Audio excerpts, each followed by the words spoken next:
আজকে সিলিং ডেকোরেশনের কাজ নিয়ে এসেছি 3D ডিজাইনের। দেখুন কতটা প্রিমিয়াম কোয়ালিটি। এই কাজটি করা আমাদের কাজীপাড়া শাওন ভাইয়ের বাসায়। দেখুন পুরো কাজটা যদি একটু দূর থেকে দেখাই আপনাদেরকে, এটা লিভিং রুম। আলহামদুলিল্লাহ খুবই চমৎকার, এবং আমাদের কাজের ফিনিশিং গুলো দেখুন। চার কোনা 4টি ডোমের ডিজাইন বসিয়ে দিয়েছি। ডিজাইনগুলো খুবই নিখুঁত, এবং মাঝখানে আমরা চমৎকার একটি রাউন্ড করে যেখানে 3D ডিজাইন ব্যবহার করে দিয়েছি,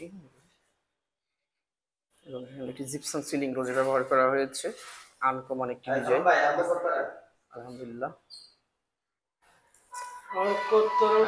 সাইডে যে বর্ডার গুলো ব্যবহার করেছি আমরা সেটাও দেখাচ্ছি আপনাদেরকে। দেখুন এটা হলো নিচেটা হলো 5.5 ইঞ্চি কর্নিস স্ট্রিপ, এবং সেকেন্ডলি যেটা ব্যবহার করা হয়েছে লাইট ক্যানিস হিসেবে এটা 4 ইঞ্চি। Thanks for watching.